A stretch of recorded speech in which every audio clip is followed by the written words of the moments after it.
अपन शांतिपूर्वक तरीके से अपनी जो मांगे हैं, जो संविधान में निहित है, और ये हमारे पुरखों ने लड़ झगड़ के अपना त्याग बलिदान दे के ये मांगे अंग्रेजों से और तत्कालीन जो संविधान निर्माता थे उनसे जो मनवा के संविधान में निहित की गई है।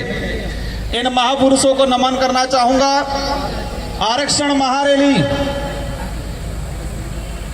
हमारे आदिवासी इलाके के अंदर आजादी के बाद से लगा के आज तक आरक्षण को लेके हमेशा भ्रम पैदा किया गया, और भ्रम पैदा करने के बाद समय समय पे अलग अलग तरीके की अधिसूचना लाए ये लोग, और अधिसूचना ला के हमारे ही खिलाफ नीतियां बनाई, और हमारे ही खिलाफ नीतियां बना के हमसे तालियां बजाने का काम किया था आज तक इन लोगों ने। ये जो आज कारवा बैठा हुआ है, ये जितने जो गणवीर हैं, हमारे पूर्व वक्ताओं ने जो बात रखी, एक 2013 की अधिसूचना सबकी जुबान पे है, सबके दिमाग में है, और जब 2013 की अधिसूचना जारी की अनुसूचित क्षेत्र के अंदर आरक्षण व्यवस्था को लेके, तो हमारे लोगों को बताया गया कि आपके फायदे के लिए है, आपके बच्चे इससे नौकरी लगेंगे, और हमारे पढ़े लिखे तो ठीक है, लेकिन बेचारे हमारे कभी स्कूल नहीं गए, वो माँ बाप खुश हो गए कि अच्छी अधिसूचना आई है, हमारे लड़के कांस्टेबल बनेंगे, हमारे लड़के आरएस बनेंगे, हमारे लड़के डॉक्टर बनेंगे। लेकिन 2013 की अधिसूचना ऐसी थी, 2013 से लगा के आज 2025 हो गया, और इतने सालों के अंदर मैंने हर भर्ती का डाटा निकाल रखा है, लेकिन समय अभाव के बात करें तो मैं एक या दो भर्तियों का उदाहरण बता पाऊंगा। अब इन लोगों ने कहा सबसे पहले हम पुलिस भर्ती को ही ले लें, क्योंकि पुलिस भर्ती को इसलिए लेते हैं कि हमारे इस समाज सर्टिफिकेट लगा के पुलिस कर्मचारी अधिकारी बनते हैं, और बनने के बाद अपने आप को 30 मार का समझते हैं, और हमारे गरीब भाइयों को अंदर जेल में डालने का काम करते हैं। सब नहीं करते हैं, कुछ लोग करते हैं, कुछ लोग उस सर्टिफिकेट का कर्ज भी उतारना जानते हैं। साथियों, पुलिस भर्ती की अगर बात करें, पिछले 2013 से लगा के 2013 की भर्ती अनुसूचित क्षेत्र के अंदर 939 पद आए, और हमें मिलने चाहिए थे जो अधिसूचना जो कह रही है 45%, 5%, 50% उस आधार पे हमें मिलने चाहिए थे 423 पद, और मिले कितने? 414 पद।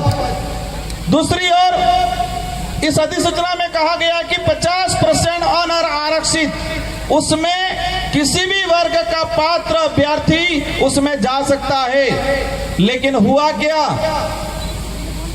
2013 की भर्ती के अंदर 50% के हिसाब से जो अनारक्षित पद 470 पद आए अनुसूचित क्षेत्र में, और 470 में से हमारे एसटी के बच्चे जा पाए 8 बच्चे।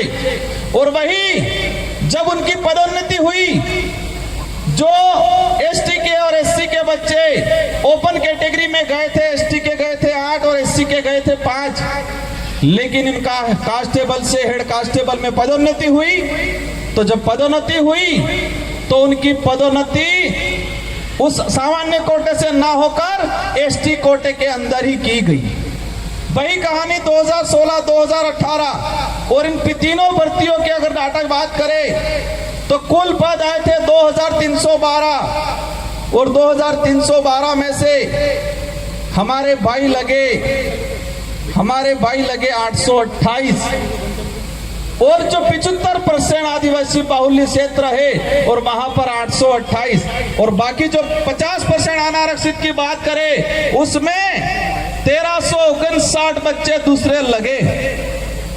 एक बाप के अगर 4 बच्चे हो और 4 बच्चे में किसी एक बच्चे के साथ अन्याय होता है तो उसका भी अधिकार बनता है कि मेरे साथ अन्याय क्यों हुआ, यहाँ तो शेड्यूल एरिया है, 5वीं अनुसूचित संवैधानिक प्रावधान है 244 वन के तहत, उसमें यहाँ पर विशेष अधिकार हमको दिया गया है और उल्टा हमारे ही साथ अन्याय किया गया।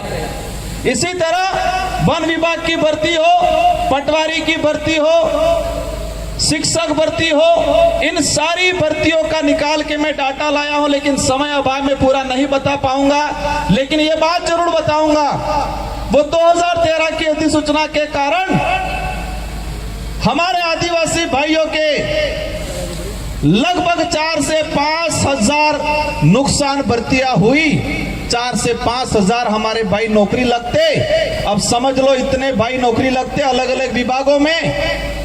एक परिवार से एक आदमी नौकरी लगता है तो उसकी पूरी पीढ़ियां सुधर जाती है, पूरी पीढ़ियां सुधरती है। इतना बड़ा नुकसान हुआ और हमारे लोगों से तालियां बजा दी कि 2013 की अधिसूचना बाहर वालों को बंद कर दिया, आपको दिलाएंगे। इसलिए मैंने कहा था कि 2013 की अधिसूचना आदिवासी इलाके के लिए काला कानून है और ये काला कानून साबित हुआ। उसी वजह से हमारे 4 से 5 हजार परिवार आज भी जो कंपटीशन की एग्जाम की तैयारी कर रहे हैं, अभी आरक्षण की बात कर रहे हैं, करनी चाहिए, हम भी कहते हैं आप करो, लेकिन बात इस बात पे आती है कि जिन्होंने आरक्षण बेचने का काम किया, जिन्होंने 2013 की अधिसूचना लागू की, वही आज आरक्षण की बात करने आ रहे। आप सत्ता में चले गए, कहने लगे कि मैं विरोध में जाके काम नहीं कर सकता हूं तो मुझे जाना पड़ेगा। आप गए, कोई दिक्कत नहीं, आपको रैलियां और सभा करने की जरूरत नहीं है। अगर आपको दिलाना ही है वास्तविक तो आप जाके सत्ता में हो, दिला दो। रैलियां करके हमारे बेरोजगार भाइयों को क्यों बेवकूफ बना रहे हो? वर्गीकरण की बात आए, सुप्रीम कोर्ट का जजमेंट आया। हरियाणा का एक मामला था एससी समुदाय से, और सुप्रीम कोर्ट ने एसटी एससी दोनों के लिए थोप दिया गया कि वर्गीकरण करेंगे। और हमारे भोले भाले भाइयों को फिर गुमराह करना शुरू कर दिया, कह दिया कि मीणा को अब नहीं मिलेगा, अब भिलो को मिलेगा। उधर इलाके में कह रहे अब तुमको नहीं मिलेगा, अब सहारिया को मिलेगा। फिर कह रहे इनको नहीं मिलेगा, अब घराचियों को मिलेगा।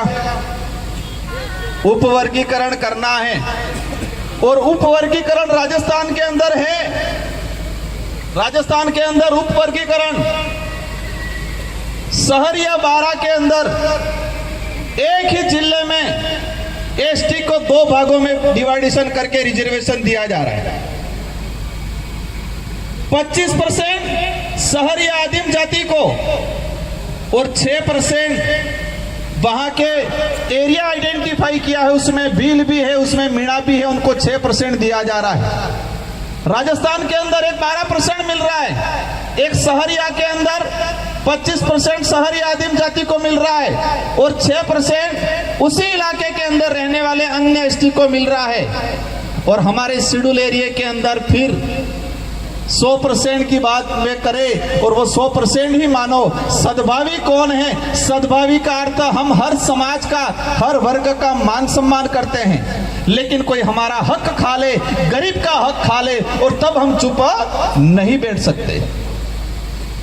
आज वर्गीकरण की बात आ रही है, हम भी कह रहे वर्गीकरण होना चाहिए। जो गरीब परिवार को नहीं मिला उसको मिलना चाहिए, लेकिन कैसे मिलेगा, कैसे दिलाना है वो हम तय करेंगे। आदिवासी बाहुल्य क्षेत्र के जितने जो जनप्रतिनिधि है वो तय करेंगे और वो तय करके टीएससी में भेजेंगे और ट्राइबल एडवाइजरी काउंसिल राज्यपाल को भेजेगी और सारे राज्यों के राज्यपाल महोदय राष्ट्रपति को भेजेंगे। इसके बाद तरीके से लागू हो। अगर वर्गीकरण करना है, रेगिस्तान इलाके के भाई बयान कर रहे, डिटेल्स दे दो क्षेत्रीय आधार पे, अनुसूचित क्षेत्र में क्षेत्रीय आधार पे दे दो, और शहरिया हमारा हाड़ोती वाला इलाका और फिर गैर अनुसूचित क्षेत्र वर्गीकरण करना है, क्षेत्रीय आधार पे कर दो तो कोई समस्या भी नहीं आएगी, ना कोई लड़ाई होगी, ना जातियों में बांटा जाएगा। अधिसूचना के आधार पे राजस्थान के अंदर 12 से 16 प्रकार की जातियां हैं। कितने भाग बांटोगे आप? ये लड़ाई करने का तरीका है। और जब इतना 12 भागों में आरक्षण बढ़ जाएगा, फिर रोस्टर का क्या होगा? क्या होगा रोस्टर प्रणाली का? अब हमारे जो गरीब भाई आए उनको बेचारों को पता नहीं रोस्टर क्या होगा।